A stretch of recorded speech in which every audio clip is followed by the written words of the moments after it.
السلام عليكم ورحمة الله وبركاته.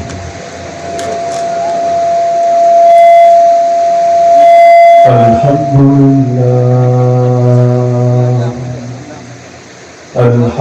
لله وحده وكفى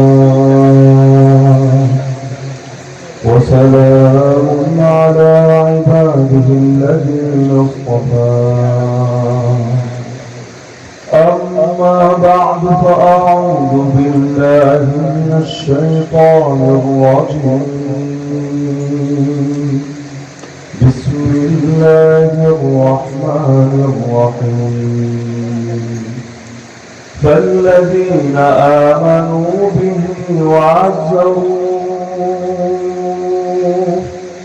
وعزروه ونصروه واتبعوا النور الذي أنزل معه أولئك هم المفلحون. وقال تعالى اهدنا الصراط المستقيم صراط الذين أنعمت عليهم غير المغضوب عليهم ولا الضالين.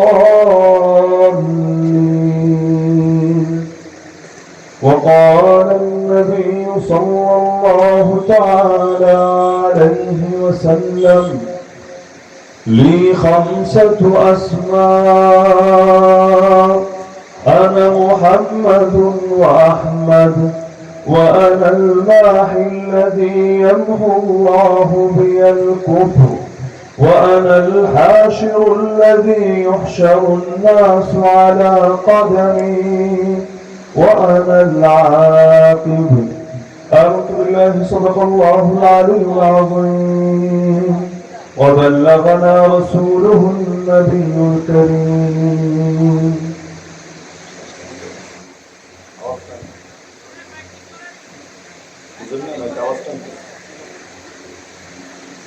কামারতা যুব সমাজের উদ্যোগে আয়োজিত আজকের এই ওয়াজ মাহফিলের সম্মানিত সভাপতি, উপস্থিত শ্রোতা ওয়াজিবুল ইহতিরাম হযরত উলামায়ে কেরাম, এলাকার গণ্যমান্য মুরব্বিগণ, বিভিন্ন শিক্ষা প্রতিষ্ঠানে অধ্যয়নরত প্রিয় তালিবানে ইলম, স্থানীয় এবং দূরদূরান্ত থেকে আগত দিনদরদি কোরআন প্রেমী তৌহিদি জনতা এবং পর্দার আড়ালে থাকা মা-বোনেরা, এতক্ষণ পর্যন্ত কোরআন ও সুন্নাহর আলোকে অত্যন্ত গুরুত্বপূর্ণ আলোচনা করছিলেন আজকের মাহফিলের গুরুত্বপূর্ণ মেহমান, সারা বাংলার পরিচিত মুখ হযরত আল্লাহ হযরত মাওলানা হাসান জামিল দামাত বারাকাতুহুল আলিয়া।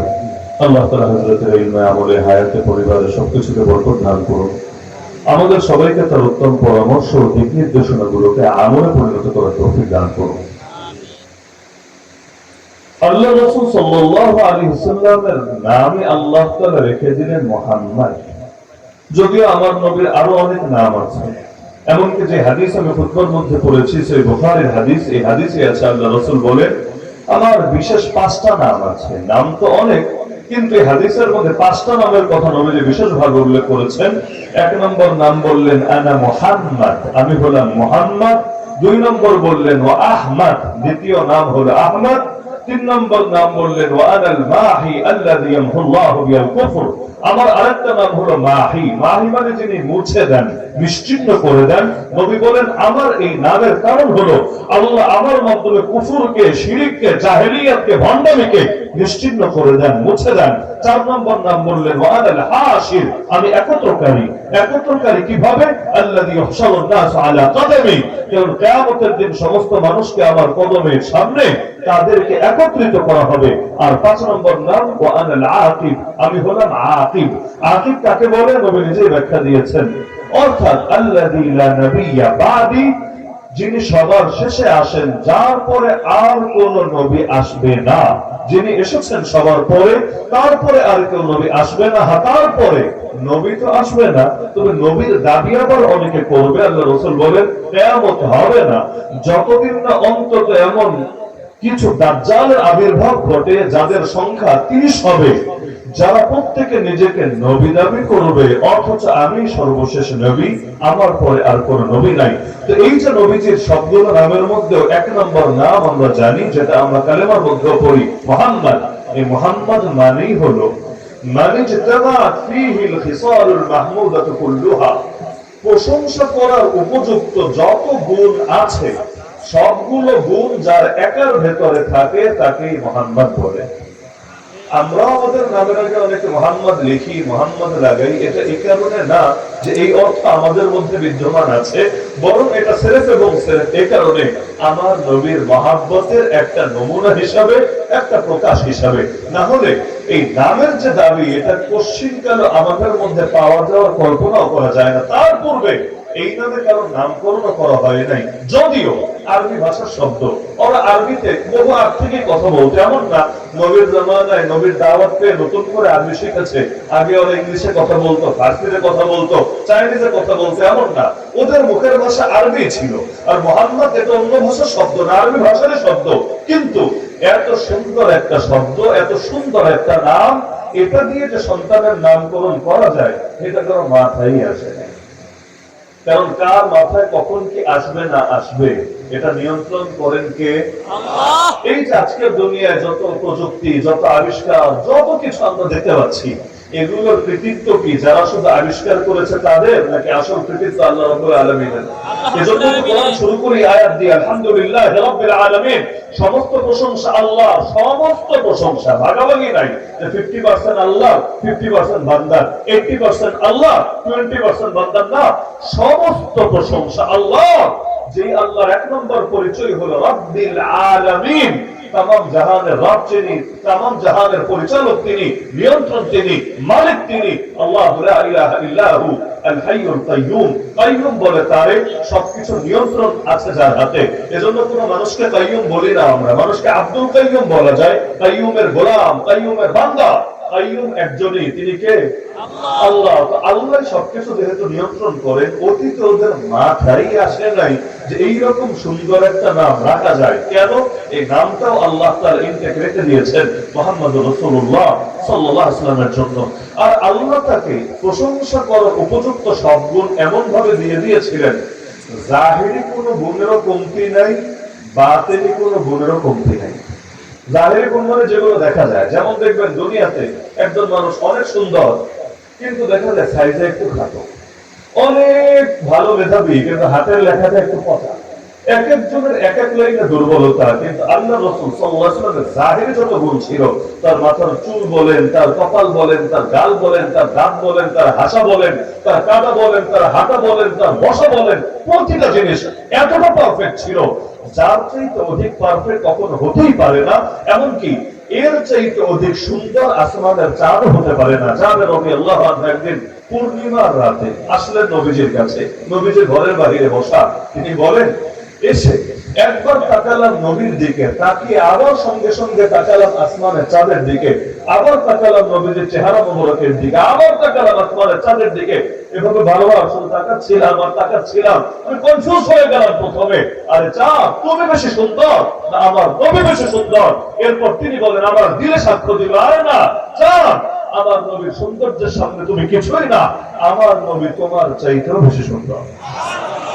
এই সৌন্দর্য ভেতরের সৌন্দর্য না, জাহিরি সৌন্দর্যই আল্লাহ তাকে এত বেশি দিয়েছিলেন, চাঁদের চাইতেও তিনি সুন্দর ছিলেন। ওয়াহসানা মিনকা লাম তারাকাত আইনি ওয়া আজমালা মিনকা লাম তালিদিন নিসাউ। এমনি বলেন নাই সাহাবী হাসান বিন সাবিত রাদিয়াল্লাহু আনহু, বলেছেন সাহাবী, কিন্তু শুনেছেন নবীজি। আর নবী যদি কোনো কিছু শোনেন, জানেন, কিন্তু সেটার ব্যাপারে প্রতিবাদ না করে চুপ থাকেন, সেটাও ইসলামের দলিল হয়ে যায়, শরীয়তের দলিল হয়ে যায়। নবী যা বলেন সেটাও ইসলামের দলিল, নবী যা করেন সেটাও ইসলামের দলিল। আর যা কিছু শোনার পরে, দেখার পরে, জানার পরে নবীজি চুপ থাকেন, সেটাও শরীয়তের দলিল। কেন? কারণ আল্লাহ রাসূল কখনো কোনো ভুল দেখে, অন্যায় দেখে, ভণ্ডামি দেখে, গোমরাহি দেখে চুপ থাকবেন, এটা সম্ভবই না। একইভাবে নবীর প্রকৃত ওয়ারিস যারা, যাদেরকে আমরা উলামা বলি, প্রকৃত ওয়ারিস যারা, তারাও কোনো অন্যায় দেখে নীরব থাকবে, কোশ্চিনকালেও হতে পারে না। কারণ সমস্ত আলেমরা যদি কোনো ব্যাপারে নীরব হয়ে যায়, এটাও জাতির জন্য একটা দলিল হয়ে যায়। ইমাম আহলে সুন্নাত ওয়াল জামাআহ ইমাম আহমদ বিন হাম্বল রাহমাতুল্লাহ আলাইহি, নাম হয়তো সকলে শোনার কথা, জেলখানার ভেতরে বন্দী একটা আকীদাগত মাসআলার কারণে, এমন একটা মাসআলা যেটা অনেকে জীবনে আপনারা শোনেনই নাই। মানে এই ব্যাপারে আপনার আকীদা কি অথবা কি না ওই আলাপ পরে, মানে এই টাইপের যে একটা আকীদা আছে এই আলাপে অনেকে শোনে নাই। আকীদাটা ছিল কোরআনকে মাখলুক নাকি মাখলুক না। বলবেন হুজুর এই টাইপের কোন আলোচনাই তো ধর্মে শুনি নাই। যারা মাদ্রাসায় চলেছে তারা হয়তো শুনেছে, আমি সাধারণ যারা গ্রাম অঞ্চলে থাকে তাদের কথা বলছি। কোরআন মাখলুক নাকি মাখলুক না, কেন মাখলুক হলে কেন মাখলুক, মাখলুক না হলে কেন মাখলুক না, এটা বুঝাইতে চাইলে তো আমার পুরো বয়ান শুধু এর উপরে দিতে হবে, আর বয়ান বাদ দিয়ে ক্লাস করাতে হবে। ক্লাস মানে এটা ওয়াজ মাহফিল থাকবে না, এটা একটা ক্লাসে পরিণত হবে। এইরকম একটা সূক্ষ্ম আকীদার ক্ষেত্রে সহি অবস্থানের কারণে তাকে ধরে জেলে ফেলে দেওয়া হলো। পরপর তিনজন খলিফা, গণতান্ত্রিক সরকার না, রাজতান্ত্রিক বাদশাহ না, আবার একনায়ক বা শৈল শাসকও না, নামধারী খলিফা। নামধারী খলিফা, ওই নামের জিনিসটা ভাই বড় জটিল। যেমন ধরেন হিন্দু, সেও তো অমুসলিম, খ্রিস্টান সেও তো অমুসলিম, বৌদ্ধ সেও তো অমুসলিম, ওদেরকে তো মুসলমান বলে না, কিন্তু কাদিয়ানি ওরাও অমুসলিম। কিন্তু বড় ঝামেলা কিন্তু আছে, হিন্দুর সাথে হিন্দুর নিয়ে ওই টেনশন করা লাগবে না যেটা কাদিয়ানিকে নিয়ে করা লাগবে। কেন? নাম যখন সামনে চলে আসে তখন এটা নিয়ে বেশি চিন্তা না করলে গোটা উম্মত ফিতনায় পড়ে। কারণ কাদিয়ানির সাথে এমন বহু মেয়ে আছে গ্রামাঞ্চলে যার বিয়ে হয়েছে কোন কাদিয়ানি ছেলের সাথে। কারণ কাদিয়ানি নিজেকে কাদিয়ানি বলে না, ওরা বলে আহমদি মুসলিম। আহমদি মুসলিম। আপনি যেমন নিজেকে অনেক পরিচয় দেন, আমি হানাফি মুসলিম, আমি এই মুসলিম সেই মুসলিম, এই শব্দটাও যারা জানে না, যারা চেনে না, আহমদি মুসলিম এটা মনে কোনো ভালো একটা দল হবে। আর আহমদ তো সুন্দর শব্দ, আমার নবীর একটা নাম তো আহমদ নাই? এই নামের কথা কোরআনেও আছে। 28 নম্বর পরে সূরা সফের ভিতরে নবী ঈসা আলাইহিস সালাম তার উম্মতকে সুসংবাদ শুনিয়েছিলেন, শোনো আমার পরে একজন রাসূল আসবে, সেই রাসূলের নাম হবে আহমদ, মুবাশশিরান বিরাসূলিন ইয়াতি মিন বাদ ইসমুহু আহমদ। তো যারা জানে না যে কাদিয়ানি আর আহমদি যেই লাউ সেই কদু, নামের জাস্ট পার্থক্য, যারা জানে না তারা তো কাদিয়ানিকে মুসলমান হিসাবে ট্রিট করবে, মুসলিম হিসাবে তো আর দেখবে না। ফলাফল কি হবে? কাদিয়ানিকে দেখলে সালাম দিবে, অথচ সালামের মাধ্যমে সওয়াব হবে না, গুনাহ হবে। একইভাবে কাদিয়ানি বললে জানাজা পড়বে, তাকে মুসলমানের কবরস্থানে দাফন করবে, অথচ এগুলোর দ্বারা সওয়াব হবে না, উল্টা গুনাহ হবে। আর কাদিয়ানির সাথে যদি মেয়ে বিয়ে দেয়, ওর সাথে যদি মেয়ে বিয়ে দেয়, ওটা তো বিয়ে হবে না, সারা জীবন জিনা চলতেই থাকবে। বিয়ে কিন্তু বড় জটিল জিনিস, বিয়ে নিয়ে বহুত ওয়াজ হয়, কিন্তু সমাজের মধ্যে এই আলোচনাটা অধিকাংশ স্কিপ করে যায়। হাকিমুল উম্মত মুজাদ্দিদ মিল্লাত আশরাফ আলী থানভী রাহমাতুল্লাহ আলাইহি আজকের যুগের মানুষ না, কত আগের, মানে আমাদের যুগেরও না, আমাদের বাপের যুগেরও না, আমাদের দাদার যুগেরও না, তারও আগের মানুষ। তিনি তার কিতাবের মধ্যে লিখে গিয়েছেন, ইসলামী শাদী নামক কিতাব আছে, সেখানে লিখেছেন ওই যুগের কথা। যুগ কি আগে বেশি খারাপ ছিল না এখন বেশি খারাপ হয়েছে? এটা তো বুঝতেই পারছেন। আমরা 20 বছর আগে কেমন বাংলাদেশ দেখেছিলাম, আজকে কেমন বাংলাদেশ আমাদের সামনে হাজির হয়েছে। 20 বছর আগে, আরে 20 বছর বাদ দেন, 10 বছর আগে এই দেশের সাধারণ মানুষরা কল্পনা করেছে যে শরীফও নাকি শরীফা হবে, এইগুলোও নাকি বাচ্চাদেরকে স্কুলে পড়ানো হবে, এমনকি সরকার চেঞ্জ হলেও এলজিবিটিকিউ আর সমকামিতার পক্ষে প্রমোট আর দাঁড়ালি ঠিকই চলতে থাকবে। এগুলো 10 বছর আগে এই দেশের মানুষ কল্পনা করেছে? এরকম কত জিনিস শুধু ফেতনা বাড়ছে আর বাড়ছে। তো থানভী রাহমাতুল্লাহ আলাইহি তো কত আগের মানুষ, 100 বছরের বেশি ব্যবধান আমাদের সাথে। তিনি ওই সময় লিখে গেলেন তার কিতাবের মধ্যে যে এই জামানায় যেহেতু ব্রিটিশরা দেশ দখল করে নিয়েছে এবং ধর্মমুক্ত কর্মশিক্ষা ব্যাপকভাবে ছড়িয়ে যাচ্ছে, জেনারেল শিক্ষা যেটা ধর্মের সাইড করে শিক্ষিত হবেন, তবে আপনি অনেক বড় শিক্ষিত, মাস্টার্স কমপ্লিট করে ফেলেছেন, গ্রাজুয়েশন কমপ্লিট করেছেন, সূরা ফাতিহা সহিশুদ্ধ করে পড়তে পারেন না, কালেমার অর্থটাও জানেন না, তাওহীদ কারে বলে, শিরক কারে বলে, সুন্নাত কি, বিদআত কি, ঈমান ভঙ্গের কারণ কি, এরকম বেসিক জিনিসগুলো পর্যন্ত ধারণা হয় না, এরকম শিক্ষা। তিনি বললেন এগুলোর কারণে ব্যাপকভাবে ধর্মত্যাগের ফিতনা ছড়িয়ে গেছে, রিদ্দার ফিতনা, মুরতাদ হওয়ার ফিতনা ছড়িয়ে গেছে। বিপুল পরিমাণ মুসলমান এখন এমন আছে যারা নিজেদের ঈমানদার মনে করে, অথচ নিজেদের অজান্তেই তারা বেঈমান হয়ে আছে, কিন্তু তারা জানেই না যে ওদের ঈমান নষ্ট হয়েছে। যেমন ওযু ভাঙার কারণ কেউ যদি না জানে, দেখা যাবে শুয়ে ঘুমাচ্ছিল, দাঁড়িয়ে আবার নামাজ শুরু করে দিয়েছে, অথবা গা থেকে রক্ত বের হয়েছে জানে না, রক্ত বের হলে ওযু ভাঙে, আবার ঠিকই নামাজ চালিয়ে যাচ্ছে। হতে পারে ওযু ভাঙার কারণ যে জানে না, কখন ওযু করা লাগবে সে বুঝবে কিভাবে? একইভাবে ঈমান ভাঙার কারণ যারা জানে না, ঈমান কি আছে না গেছে ওইটাই এনশিওর করবে কিভাবে? তো তার জামানায় তিনি বললেন যে মেয়েকে যদি কোনো জেনারেল শিক্ষিত ছেলের কাছে দিয়ে দাও, তারপরও মুসলমান না, থানবী রাহমাতুল্লাহ আলাইহি আজকের যুগের লোক না, আমাদের দালাপীরের পীর।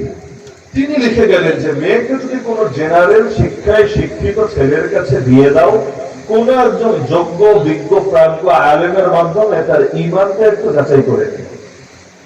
ডিভাইস যেমন গাড়ি কিনতে চাইলে ভালো মেকানিক ডেকে অনেক সময় একটু তাকে টেস্ট ড্রাইভ দেয়, দেখ তো তুই চালায় গাড়িটা ঠিক আছে কিনা।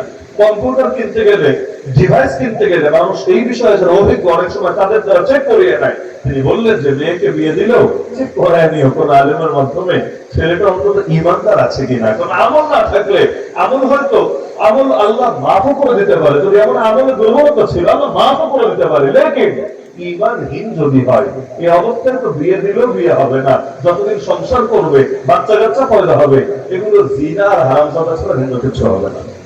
তো দেখা যাচ্ছে ওই জামানার কথা তো বলছিলাম, ইমাম আহমদ বিন হাম্বল রাহমাতুল্লাহ আলাইহি পরপর তিন জন খলিফা তাকে জুলুম করেছে। তো কারাগারের মধ্যে বন্দী তিনি, বুড়া হয়ে গেছেন, বয়স অনেক বেশি। এই বুড়াকালে পিটাতে পিটাতে এমন মারা বেড়েছে, পিটার বস্তুগুলো পর্যন্ত কিমার মতো হয়ে গেছে। কিমার তিনজন খলিফা বেড়েছে, বুঝেন না কত লম্বা টাইম ধরে মাইরার জুলুম চলছে। এমনকি তাকে যাদের সাথে জেলে ঢোকানো হয়েছিল একজন একজন করে, প্রথমে তো কিছু মানুষ বিক্রি হয়েছে, কিছু মানুষ আপোষ করে নিয়েছে, হিকমত অবলম্বন করেছে। শেষের দিকে হাতে গোনা 3 জন বাকি ছিল, তিনি সহ আর 2 জন। পরবর্তীতে ওই 2 জন একে একে নির্যাতন সইতে না পেরে ইন্তেকাল করেছে, শহীদ হয়েছে। সর্বশেষ বাকি শুধু তিনি একা, বাকি সবাই হয়তো একদল মেনে নিয়েছে, আরেক দল হিকমত মানে বিভিন্ন ব্যাখ্যা দিয়ে কোনোভাবে সরকারের মুখ দিয়ে জেল থেকে মুক্তি পেয়েছে। আর যারা বাকি ছিল এরা দুনিয়া থেকে জুলুম সইতে না পেরে মরেই গেছে।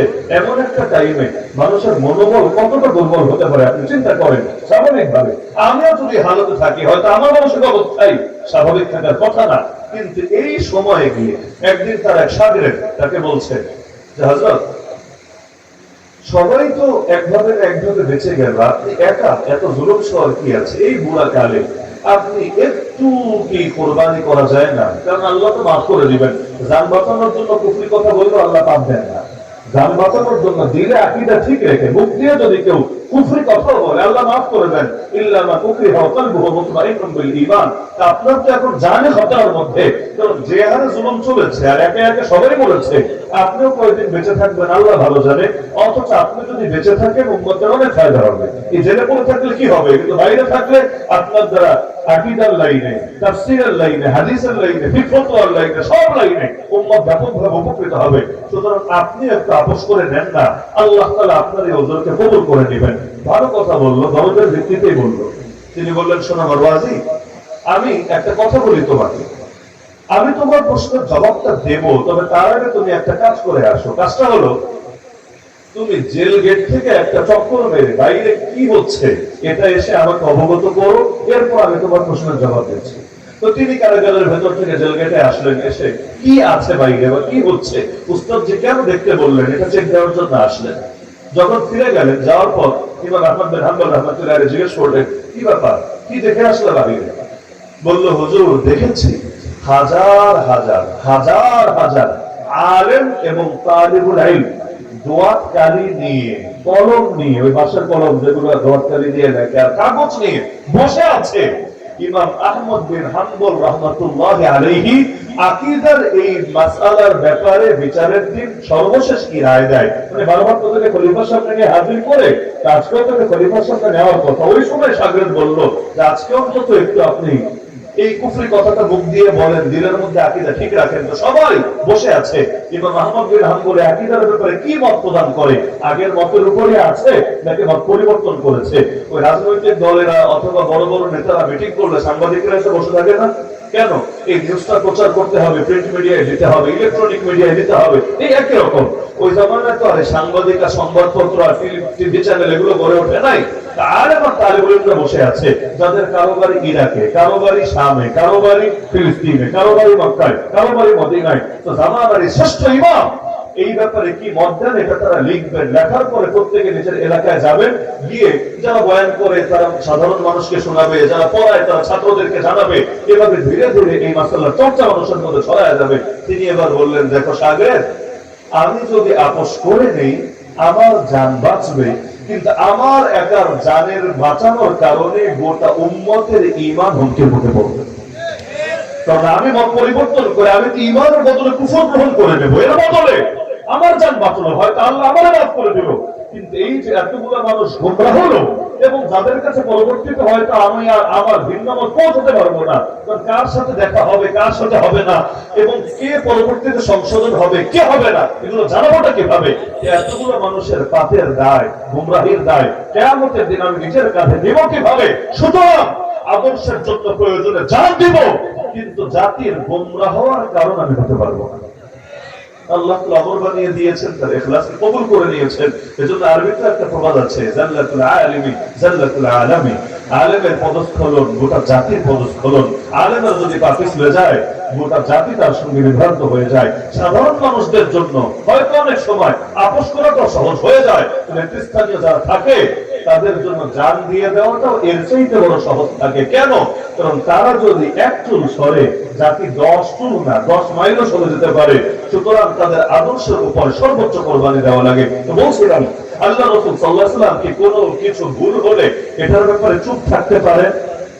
তো নবীর সামনে কবিতা শোনাচ্ছেন হাসান বিন সাবিত রাদিয়াল্লাহু আনহু, ওয়া আহসানা মিনকা লাম তারা কাত্তু আইনি। আপনার চাইতে সুন্দর কাউকে আমার চোখ কখনো দেখেনি। ওয়া আজমালা মিনকা লাম তালিদিন নিসা। আগের লাইন থেকে তো একটা খটকা যাবে, সেটা হলো আমার চোখ তো দুনিয়া সবাইকে দেখে নাই, হতে পারে আপনার চাইতে সুন্দর কেউ আছে বাকি আমি দেখা পাই নাই। এজন্য পরের লাইনে ক্লিয়ার করে দিচ্ছে আসলে আপনার চাইতে সুন্দর কাউকে কোন নারী কখনো জন্মই দেয়নি। প্রথম বাক্যে বলবো যে আপনার চাইতে সুন্দর কাউকে আমার চোখ দেখেনি, পরের বাক্যে বলে দিল আপনার চাইতে সুন্দর কাউকে নারীরা কখনো জন্মই দেয়নি। খুলিকতা মুবাররাআন মিন কুল্লি আইবিন, আপনি সৃষ্টি হয়েছেন সব দোষ ত্রুটি থেকে মুক্ত হয়ে। কান্নাকা কাদ খুলিকতা কামা তাশাউ, যেন আপনি সৃষ্টি হয়েছেন ঠিক যেভাবে নিজে চেয়েছেন সেভাবে। আল্লাহ রাসূল শুনে না করলেন না, প্রতিবাদ করলেন না, কথাটা ভুল এটা বললেন না, উল্টা নবী দোয়া করে দিলেন। কি দোয়া জানেন? হে আল্লাহ তুমি আমার হাসানকে জিবরিল আমিনের দ্বারা শক্তিশালী করো। আল্লাহুম্মা আইয়িদহু বিরূহিল কুদস। তাহলে আসলেই আল্লাহর নবীর চাইতে সুন্দর কেউ আছে? নবীকে জাহির সৌন্দর্য যেমন আল্লাহ কামেল দিয়েছেন, বাতিনি সৌন্দর্য, বাতিনি সৌন্দর্য মানে তার যত গুণ আছে যত আদর্শ আছে এটাকেও আল্লাহ শতভাগ পারফেক্ট বানিয়ে দিয়েছেন। জাহিরের ক্ষেত্রে কারো দ্বিমত আছে? নবীর যে সবচেয়ে বেশি সুন্দর ছিলেন কারো দ্বিমত আছে? দ্বিমত যদি নাই থাকে তাহলে নবীর মতো পোশাক ছাড়লেন কেন? দ্বিমত যদি নাই থাকে নবীর মতো চেহারা না বানিয়ে কাফের মুশরিকদের মতো পাপিষ্ঠদের মতো চেহারা বানালেন কেন? আপনি কি বলতে চান নবীর চেহারায় দাড়ি ছিল এটা সুন্দর না, এটা স্মার্টনেস না, এটা দেখতে ভালো দেখা যায় না? আর যদি এখন দাড়িগুলো ক্লিন শেভ করে রাখি, কম শেভ করে রাখি, তাহলে দেখতে দেখা যাবে কিউটের ডিব্বা। এইটাই আসল সৌন্দর্য, এটাই আসল স্মার্টনেস, এটাই আসল উন্নতি, এটাই আসল প্রগতি।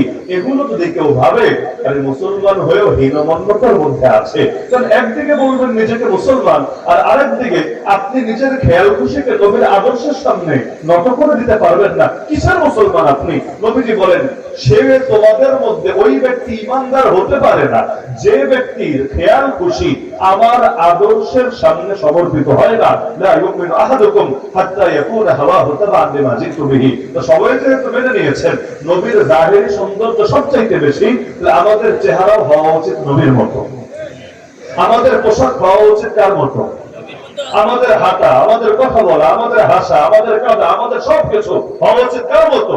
কারণ নবীজির সবচেয়ে সুন্দর ছিল। নবীজি হাসতেন মুচকি মুচকি হাসি হাসতেন সাধারণ ভাবে, মুচকি হাসিটাই সবচেয়ে বেশি সৌন্দর্য।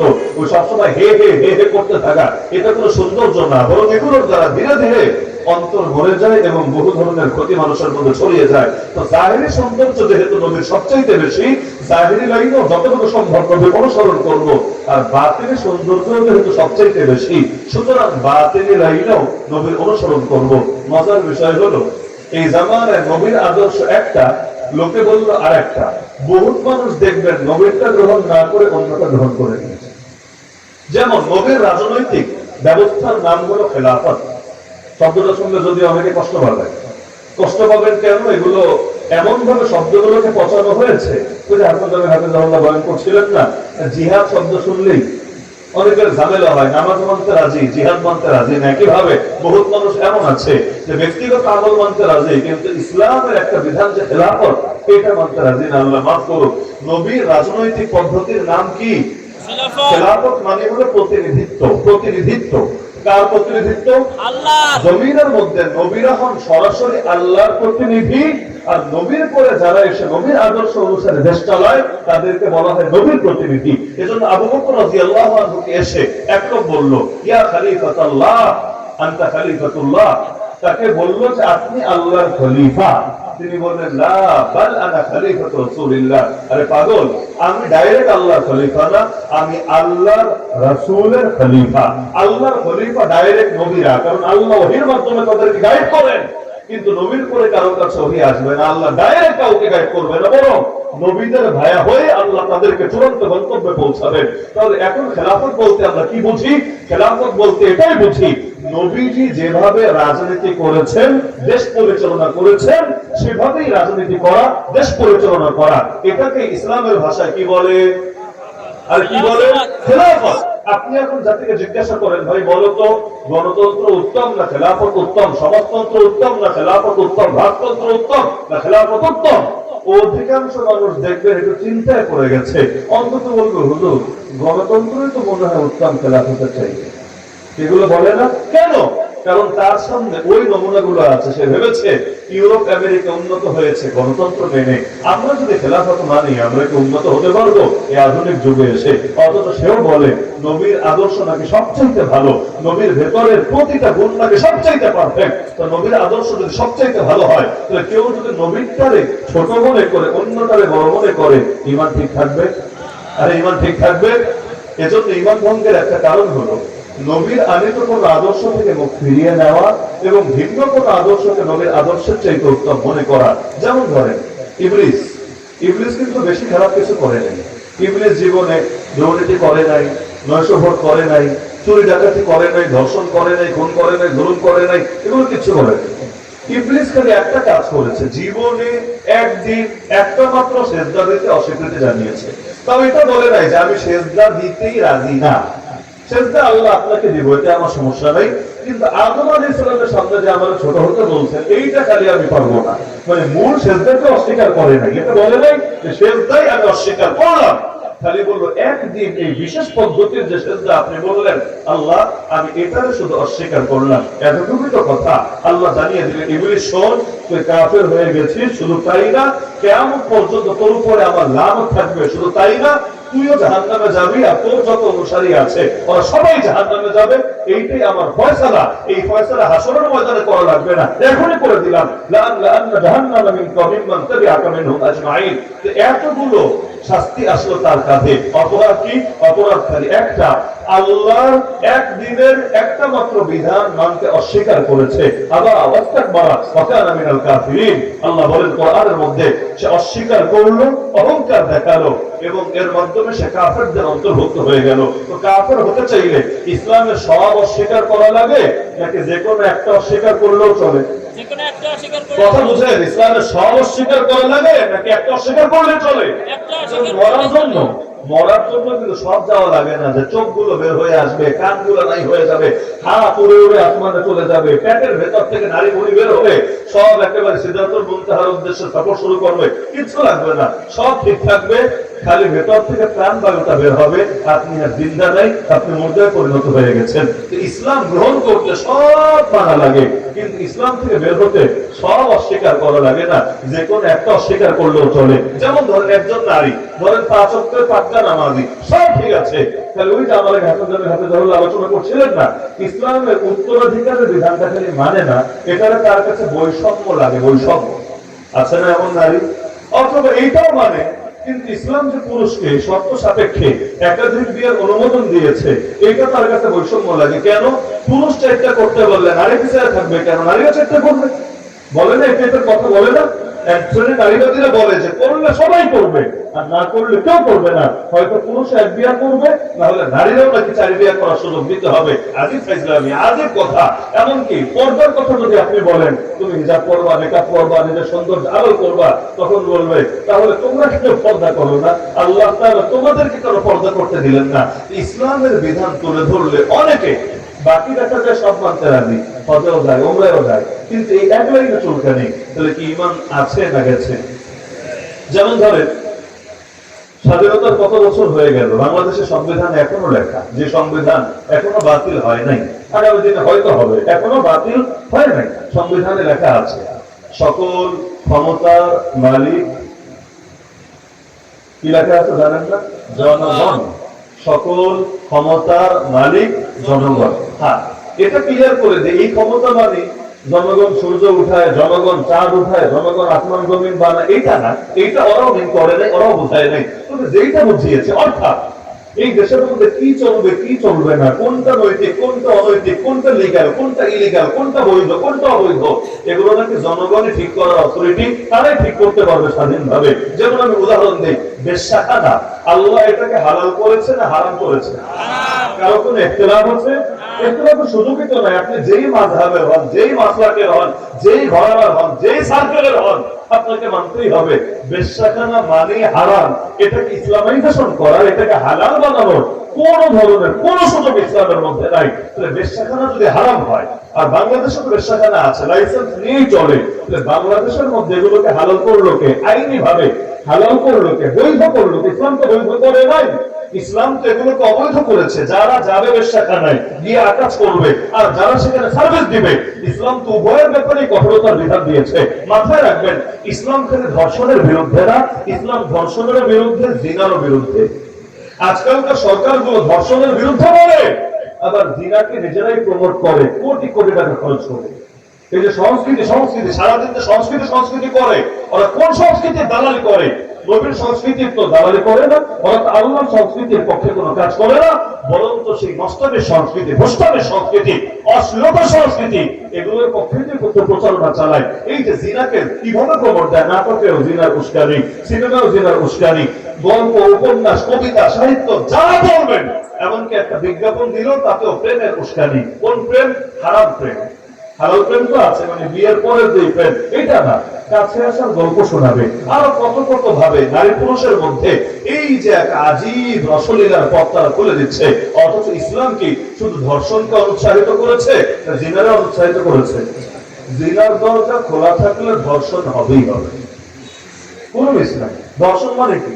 একজন রাজি আর একজন রাজি নাই তো। আর জিনা মানে কি? দুইজনে রাজি আছে, লিভ টুগেদার নাম দিয়েছে ওরা, দুইজন রাজি নাম হইল জিনা, আর একজন রাজি আর একজন রাজির নাম হইল ধর্ষণ। মজার ব্যাপার দেখেন, আজকাল কোর্টে গেলে এমন শত শত না হাজার হাজার মামলা পাবেন বিয়ের প্রলোভনে ধর্ষণ, আছে না? এটা আবার কোন হালুয়া? বিয়ের প্রলোভনে ধর্ষণ, এটা কি জিনিস? মানে হইল এতকাল দুইজনে রাজি ছিল, দুইজনের সম্মতিতেই খাতা পেয়েছিল, কিন্তু এখন একজনের মনে হয়েছে না রে আমারে সে আসলে ঠকিয়েছে, প্রতারণা করেছে, দেখো এটা ধর্ষণ হয়ে গেছে। এতদিন ধর্ষণ ছিল না, এতদিন ধর্ষণ ছিল না, এমনকি বিয়ে করে নিলেও এটা ধর্ষণ বলতো না, কিন্তু বিয়েটা খালি করলো না, হয়ে গেল ধর্ষণ। মানে কি? মানে কি? জিনার দরজা খোলা থাকলে ধর্ষণের দরজা খোলা থাকবেই থাকবে, কেউ পারবে না ধর্ষণের দরজা বন্ধ করতে। আপনি দরজা খুলে রাখবেন আর বলবেন চোর আসবে না, আসতে দেওয়া যাবে না। আরে ভাই, এটা সম্ভবই না। আপনি মসজিদে গিয়েছেন, জুতা সামলান, তো জুতা রেখে দিবেন জুতার জায়গায়, স্বাভাবিকভাবে আপনি বাইরে জুতা ফেলে দিয়ে নামাজ পড়তে ঢুকবেন, বলবেন খবরদার কোন চোর যাতে না ধরে। তো চোরের সুযোগ করে দিলে চোর তো দিবেই, এই দায় শুধু চোরের না, এই দায় আপনার। দেখা যাচ্ছে এই যে বেশ্যাখানাগুলো গড়ে উঠেছে, আল্লাহ কি এগুলোকে হালাল করেছে? যে বেশ্যাখানাগুলোতে বেশ্যাবৃত্তি তো চলেই, মদ চলে, মাদকের আখড়া, জুয়া চলে, জুয়ার আখড়া, আরো কত আকাল কুকাম যে চলে, এগুলো এখানে বসে কল্পনা করতে পারবেন না। আল্লাহ যা হারাম করেছেন সেটা তো চিরকাল হারামই থাকবে। আরে কোনো হুজুরের ক্ষমতা নাই, কোন হুজুরের ক্ষমতা নাই আল্লাহর হারামকে হালাল বলে ফতোয়া দিবে, আছে নাকি? ইহুদি খ্রিস্টানরা গোমরা হয়েছে কেন? আল্লাহর অনেক হারামকে হালাল বানিয়ে দিয়েছে, হালালকে হারাম বানিয়ে দিয়েছে। এজন্য নবী সাল্লাল্লাহু আলাইহি ওয়াসাল্লামের কাছে এক নারীর ব্যাপারে সুপারিশ করতে এসেছিলেন উসামা বিন যায়েদ রাদিয়াল্লাহু আনহু, যে হুজুর তারে হাতটা কাইটেন না, কারণ সে ভালো নারী, সম্ভ্রান্ত নারী, মাখদুমি গোত্রের নারী, আবেগের বসে চুরিটা করে ফেলেছে, অন্য কোনো সাজা দেন, কিন্তু হাত কাটেন না, না হলে ওর মুখেও চুনকারি লাগবে, পুরো বংশের জন্য এটা একটা স্থায়ী কলঙ্ক হয়ে থাকবে। নবীজি রাগান্বিত হয়ে বলেন, আয় আল্লাহ হজের ব্যাপারে তোমরা সুপারিশ করতে এসেছো, মুহাম্মাদের কন্যা ফাতেমা যদি চুরি করতো আমি নিজে গিয়ে তার হাত কেটে দিয়ে আসতাম। কারণ অতীতের দলগুলো, অতীতের জাতিগুলো ধ্বংসই হয়েছে এই কারণে তাদের মধ্যে যখন সম্ভ্রান্ত ব্যক্তিরা চুরি করতো তারা হাত কাটতো না, আর যখন সাধারণ লোকেরা চুরি করতো তারা হাত আর রাখতো না। এই যে তারা বৈষম্য করেছে, এজন্য তাদের উপর আল্লাহর গজব চলে এসেছে। তাহলে দেখা যাচ্ছে বেশ্যাখানাগুলো হালাল না হারাম? আরে বলেন না হালাল না হারাম? বাংলাদেশে হালাল করলো কে? করলো কিভাবে? করেছে তো এই যে সকল ক্ষমতার মালিক আল্লাহ, পরিবর্তে জনগণ হয়ে গেছে এভাবেই। এমনকি মজার বিষয় হলো এতকাল পর এসে আমরা স্বপ্ন দেখেছিলাম, আমরা আপনারাও স্বপ্ন দেখেছিলেন, আমরা এমন এক বাংলাদেশ পাবো যে বাংলাদেশে নিজের পেটের ক্ষুধা দূর করার জন্য, দুবেলার আহার জোগানোর জন্য কোন নারীকে নিজের দেহ বিক্রি করে খেতে হবে। যে বাংলাদেশে এই বেশ্যাখানা নামক আস্ত জিন্দানখানা, আস্ত নরকের টুকরা, এগুলোতে যে নারীরা আছে একজনও ভালো নেই, একজনও ভালো নেই। মাঝে মাঝে এগুলো সাক্ষাৎকার নেয়, আন্তর্জাতিক মিডিয়াও নেয়, দেশি মিডিয়াও নেয়। বড় একটা অংশকে এমন যাদেরকে কিডন্যাপ করে নিয়ে পাচার করে দেওয়া হয়েছে, কিছু এমন গিয়েছিল একবার ভুল বুঝে, কিন্তু এখন বের হতেছে আর পারছে না বের হতে, আর সমাজকে গ্রহণ করবে না, জানাজাও হয় না, কোনো কিছুই হয় না, পুরো সমাজ থেকে দূরে সরে গেছে, এখন বের হতেছে আর উপায় নাই, এখানেই তার জীবন কাটছে। দরকার ছিল এমন এক বাংলাদেশ দেখবো যেখানে এই সবগুলো শয়তানিক জায়গাকে ঘুরিয়ে দিয়ে এদের জন্য প্রয়োজনে ভিন্ন কর্মসংস্থানের ব্যবস্থা করবে, সমাজ থেকে এই সমস্ত শয়তানিগুলো দূর করবে, আর যাতে কোনো নারীকে এই পথ বেছে নিতে না হয় রাষ্ট্র এর জন্য ফিকির করবে। এগুলো না হয়ে হলো কি এখন নারী বিষয়ক কমিশন, সংস্কার কমিশন, মাশাআল্লাহ সংস্কার কমিশন। সংস্কার শব্দ শুনলে তো অনেকে পুরাই খায়, মানে শুনলেই মনে হয় কি জানি মধু মধু, কিন্তু দেখা গেল নারী বিষয়ক সংস্কার কমিশন সরকারের কাছে প্রস্তাব দিল যৌনকর্মী এবং গৃহকর্মী, বা কার লগে যে কারে মিলায়, গৃহকর্মী এবং যৌনকর্মীকে শ্রমিক হিসাবে স্বীকৃতি দেওয়া হোক। সুবহানাল্লাহ বলবেন না নাউযুবিল্লাহ?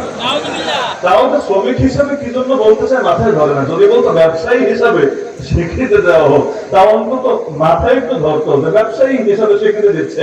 এখন যদি ব্যবসায়ীর সাথে অন্য কোনো শব্দ যোগ করতে চায় আমরা ব্যবসায়ী বলতো ব্যবসায়ী, এটা ওদের এখতিয়ার, কিন্তু ব্যবসায়ী তো সম্মানজনক শব্দ শ্রমিকের চাইতে, কিন্তু শ্রমিক হিসাবে স্বীকৃতি দেওয়ার অধিকার তারা চেয়েছে। আদিক ব্যাপার আমার সন্দেহ লাগে, আমি জানি না, তবে আমার সন্দেহ লাগে ওই কমিশনের ভেতরেও এই ক্যাটাগরির মহিলা আছে কিনা আল্লাহ ভালো জানে। স্বাভাবিক ব্যাপার এটা, আপনি যদি কোনো হুজুরকে কোনো কমিশনে নিয়ে ঢোকান, কোন সংস্কার কমিশনে কোনো হুজুরকে ঢোকান, ওই হুজুর কোন চিপায় চাপায় হলো এই কথাটা ঢুকাবে ইসলামের পক্ষে আইন করো, ইসলাম বিরোধী আইন বন্ধ করো, মানে হুজুররা ইসলামী স্বার্থকে যে কোনো ভাবে বলবেই বলবে, এটাকে লিখবেই লিখবে, এটা থেকে আপনি কোন হুজুরকে থামা রাখতে পারবেন না। এত কিছু থাকতে এই জিনিসে তাদের নজর পড়লো এবং শ্রমিক হিসাবে স্বীকৃতি দেওয়া মানে বুঝেন অপরাধকে নরমালাইজ করা, এবং সমাজের মধ্যে এটাকে একটা অপরাধটাকেই স্বাভাবিকতা রূপ দেওয়া হয়। বিদেশে যেমন ফ্রি সেক্স চলে, এই দেশে এই ফ্রি সেক্সের দেশে পরিণত করে আল্লাহর গজব যেটা আরো পরে আসার কথা ছিল এটারও কিভাবে দ্রুত আনা যায়, এটার জন্য সকলে মিলে তদবির করতে থাকে। অনেকের মাথায় শয়তানি বুদ্ধি কিলিবিলি করে কিভাবে আল্লাহর গজব দ্রুত আনা যায়। যেমন হাদিসে আছে না, কোন ঘরে যদি ছবি থাকে অথবা কুকুর থাকে ঘরের ভেতরে, ওই ঘরে ফেরেশতা আসে না। কোন ফেরেশতা? এখন ফেরেশতা আসে না বললে তো আবার জটিলতা আছে। গজবের ফেরেশতা আসবে, মৃত্যুর ফেরেশতা আসবে, রহমতের ফেরেশতা আসবে না। ক্লিয়ার করা লাগে এজন্য এক হিন্দু ভদ্রলোক কাসিমুল উলুম আল খায়রাত কাসেম নানতুবি রাহমাতুল্লাহি আলাইহি দারুল দেওবন্দের প্রতিষ্ঠাতা মুতামিম তার কাছে গেল। হাতের মধ্যে একটা কুকুর, মানে কুকুরের গলায় রশি লাগানো, সেই রশিটা হলো তার হাতের ভেতরে ধরে নিয়ে এসেছে।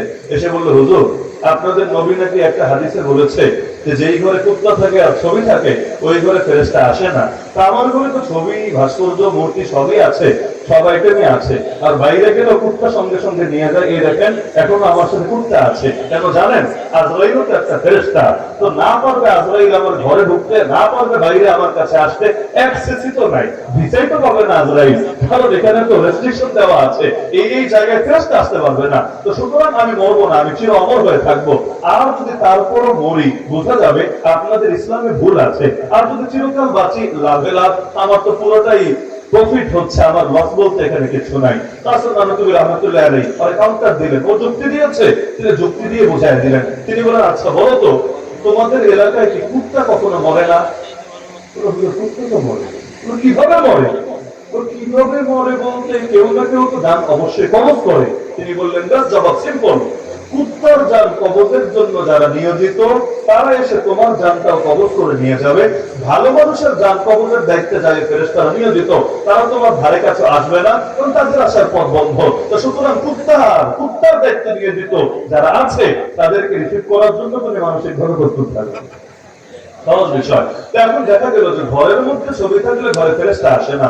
এখন পুরো দেশটা যদি ছবি দিয়ে ভাস্কর্য দিয়ে ভরায় দেওয়া যায়, অমুকের আব্বার ভাস্কর্য, তমুকের শালার ভাস্কর্য, তমুকের দুলাভাই ভাস্কর্য, এভাবে যদি পুরো দেশটা ভাস্কর্য দিয়ে ভরে দেওয়া যায়, ফেরেশতা কোন দিক দিয়ে আসবে? ফেরেশতা তোমরা সিলেট দিয়েও ঢুকতে পারবা না, চিটাগাং দিয়েও ঢুকতে পারবা না, উত্তরবঙ্গ দক্ষিণবঙ্গ কোন সাইড দিয়ে, বঙ্গোপসাগর দিয়ে আসলেও রাস্তা বন্ধ, মিয়ানমারের সাইড দিয়ে আসলেও বন্ধ, ইন্ডিয়া দিয়ে আসলেও তেমনি বন্ধ।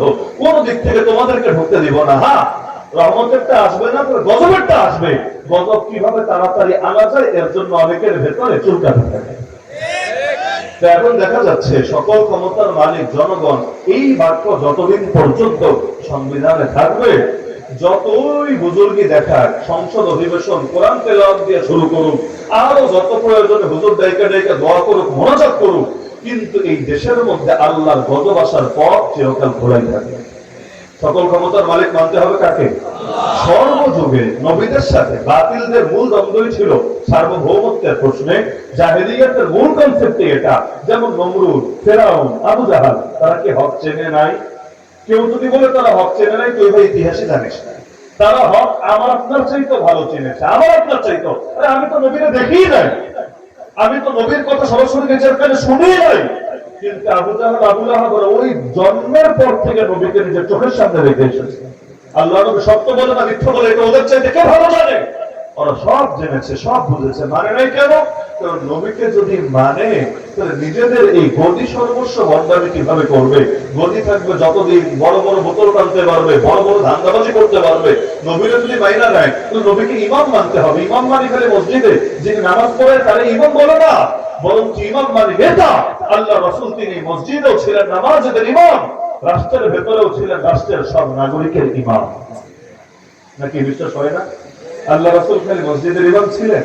শুধু নবী না, নবীর খলিফাদেরকে দেখেন। ওমর রাদিয়াল্লাহু আনহু একদিকে রাষ্ট্রের খলিফা ইমাম, আরেকদিকে মসজিদে নামাজ পড়াচ্ছিলেন। ওই অবস্থায় কিন্তু তাকে ছুরিকাঘাত করে শহীদ করা হয়েছে। নামাজের ইমামতি করছিলেন, পেটের মধ্যে কয়েকটা আঘাত করেছে ছুরি দিয়ে। সর্বশেষ আঘাতটা এতটা গভীর ছিল, তল পেটে পুরো ছুরি ঢুকে গিয়েছিল। তরপাতে সেখানে তিনি অজ্ঞান হয়ে গেলেন। পরবর্তীতে তিনি শহীদ হয়ে গেলেন। এমনকি আলী রাদিয়াল্লাহু আনহু ফজরের নামাজ ইমামতি করার জন্য আসছিলেন, মসজিদের কাছাকাছি আসার পরেই তাকে শহীদ করা হয়েছে। হ্যাঁ, আমরাও স্বপ্ন দেখি, বা আমরা বললে যদি রাগ করেন আমি বলি, আমিও স্বপ্ন দেখি ইনশাআল্লাহ, ইনশাআল্লাহ এই বাংলাদেশেও ইনশাআল্লাহ এমন এক রাষ্ট্রপ্রধান আসবে আল্লাহ চাইলে, যিনি শুধু রাষ্ট্রেই নেতৃত্ব দেবে তা না, বাইতুল মুকাররমে জুমা নামাজে নেতৃত্ব দেবে, অর্থাৎ নামাজ ইমামতি করবে, খুতবা দেবে। ঈদের দিন জাতীয় ঈদগাহে ঈদের নামাজ পড়াবে। আল্লাহ চাইলে সম্ভব, আল্লাহ চাইলে সবই সম্ভব। কিছু তো উন্নতি হয়েছে। আগে যারা ছিল তারা তো ঈদগাহে গিয়ে মসজিদে গিয়ে নামাজে পড়তে পারতো না, জেন্ডার ভিন্ন হওয়ার কারণে। চাইলেও তো ইমামের পেছনে দাঁড়িয়ে প্রথম কাতারে নামাজ পড়ার সুযোগ ছিল না। এখন অন্তত এতটুকু দেখা যাচ্ছে যে ঈদের দিন খতিব সাহেব দাঁড়িয়ে খুতবা দিচ্ছেন, সামনে বসে তার বয়ান শুনছে। তো যেহেতু উন্নতি হচ্ছে, আল্লাহ চাইলে আরেকটা উন্নতি হতে পারে, রাষ্ট্রপ্রধান সামনে বসে বয়ান শুনবে না, রাষ্ট্রপ্রধান নিজেই মিম্বারে দাঁড়ায় বয়ান দিবে ইনশাআল্লাহ। কেমন এক বাংলাদেশ আসলে খুব লস হবে, তাই না? খুব লস হবে। আল্লাহর কসম, আল্লাহর কসম, ইসলাম মেনে আল্লাহকে রাজি করে মানুষ কখনো খারাপ থাকে না, আর আল্লাহকে নারাজ করে মানুষ কখনোই ভালো থাকতে পারে না। কারণ ভালো রাখার মালিক একজনই, নাম তার আল্লাহ। শান্তি দেওয়ার, মুক্তি দেওয়ার, উন্নত করার, রহমত দেওয়ার, বরকত দেওয়ার মালিক একজনই, নাম তার আল্লাহ। আমার নবীর নামই যেহেতু মুহাম্মদ, এই নামের দাবি হলো যে তার প্রতিটা গুণ, সেটা জাহিরি গুণই হোক, বাতিনি গুণই হোক, সেটাই সর্বোত্তম, সেটাই সবচাইতে পারফেক্ট। কারণ মুহাম্মদ মানেই হলো সব উত্তম গুণ তার ভেতরে আছে। সুতরাং যেই যেই বিষয়ে নবীর আদর্শ আছে আমার সামনে, সেই বিষয় অন্তত আমরা ভিন্ন কোনো দিকে ফিরে না থাকাই, অর্থনীতি বলেন, রাজনীতি বলেন, ইবাদত বলেন, প্রত্যেকটা ক্ষেত্রে নবীর আদর্শের সামনেই প্রত্যেকে নিজেকে সমর্পণ করি। এত দলাদলিও থাকবে না, এত ভাড়াবাড়িও থাকবে না, এত ভাগাভাগিও থাকবে না। যেমন একটা শিক্ষাই দেখেন, নবী যে গোটা উম্মতকে এক দল রেখে গিয়েছিলেন না বহুদল রেখে গিয়েছিলেন? এক দেহের সাথে তুলনা দিয়েছিলেন নবী, এক দেহ। এবার চিন্তা করেন, দুনিয়াতে মুসলমানদের রাষ্ট্র আছে 57টা, প্রতিটা রাষ্ট্রে সরকার আছে, বাহিনী আছে নাকি নাই? আছে। এই 57টা মুসলিম রাষ্ট্রের বাহিনীগুলোই যদি খালি এক হতো এবং সবগুলো সরকার মিলে একটা সম্মিলিত বাহিনী গঠন করে মসজিদ আকসা রক্ষা করার জন্য তাদেরকে পাঠিয়ে দিত, যেমন পশ্চিমারা করে। পশ্চিমারা নিজেদের স্বার্থ রক্ষার জন্য সবাই মিলে বাহিনী বানিয়ে নিয়েছে না? এই ন্যাটো সম্মিলিত জোট, এই বাহিনী দিয়ে তারা বিভিন্ন দেশে যুদ্ধ পর্যন্ত পরিচালনা করে না? এই যে আফগানিস্তানে যুদ্ধ করেছে আমেরিকা নিজে না, 50-এর বেশি রাষ্ট্রকে সঙ্গে করে নিয়ে গিয়েছে। তো দেখা যাচ্ছে অভিন্ন স্বার্থে ওরা সবাই মিলে নিজেদের বাহিনীগুলোকে একসঙ্গে ব্যবহার করে। মসজিদে আকসা রক্ষা করার দায়িত্ব শুধু ফিলিস্তিনিদের? মসজিদে আকসা রক্ষা করার দায়িত্ব শুধু হামাসের? মসজিদে আকসা রক্ষা করার দায়িত্ব শুধু গাজাবাসীর? আল্লাহ কসম, মসজিদে আকসা রক্ষা করার দায়িত্ব তামাম মুসলিম জাহানের। সবার দায়িত্ব যদি হয়, তাহলে আজও পর্যন্ত হামাসের লড়াই কেন হামাস এটাই করছে? তাদের পাশে অন্য কেউ কেন দাঁড়াচ্ছে না? উল্টা গালি দেয়, ওরাও মনে হয় শিয়া। কেন? ইরান শিয়া রাষ্ট্র হয়ে ওদের পাশে দাঁড়ালো কেন? আরে ভাই, তুই সুন্নি রাষ্ট্র হয়ে দাঁড়ালি না কেন? এই প্রশ্ন আগে করা দরকার। আবু তালেব অমুসলিম হয়েও নবীর খিদমত করলো কেন? এখন আবু তালেবকে দোষ দিবা নাকি তুমি বাটা মুনাফিক হয়েছো? নবীর উপর কালেমা পড়েও কিন্তু নবীর আদর্শের সাহায্য করো নাই, দোষ তো তোমার দেওয়া দরকার। তাহলে শিয়ারা দাঁড়াচ্ছে পাশে, সুন্নিরা দাঁড়াচ্ছে না, লজ্জা তো হওয়া দরকার ছিল নিজেদের। আমি মনে করি আজও যদি গোটা দুনিয়ার মুসলমানরা এক হয়ে মসজিদ আকসা রক্ষা করতে চায়, 1 মাসও লাগবে না ইনশাআল্লাহ। বলবেন কিভাবে? এত শক্তি আছে নাকি? পারমাণবিক আছে মুসলমানের? কেন? আফগানিস্তান এক দেশের লোকেরাই, তো এক দেশের সবাই না। আফগানিস্তানে যারা ছিল এর মধ্যে রাজাকার ছিল না, যেগুলো আমেরিকার বিমানের চাকা ধরেও পালাতে চেয়েছে, যারা ছিল সবাই তো যুদ্ধ করেছে এমন না। এই গুটি কয়েক মানুষ যাদের পারমাণবিক নাই, যাদের ক্ষেপণাস্ত্র ছিল না, যাদের বিমান প্রতিরক্ষা সিস্টেমে কিচ্ছু নাই, এইরকম মানুষ যাদেরকে দুনিয়া গালি দেয় কাঠ মোল্লা বলে, স্টিল মোল্লাও না, রড মোল্লাও না, কাঠ মোল্লা। কাঠ মোল্লা বলে গালি দেয়। এইরকম কাঠ মোল্লার দৌড়ানি খায়া আমেরিকা এবং 50-এর বেশি দেশ পালাতে বাধ্য হলো। 19 বছর পরে এসে ঠিকই স্বীকার করলো এরা জঙ্গি না, এরা সন্ত্রাসী না, এরা সশস্ত্র স্বাধীনতাকামী বিপ্লবী।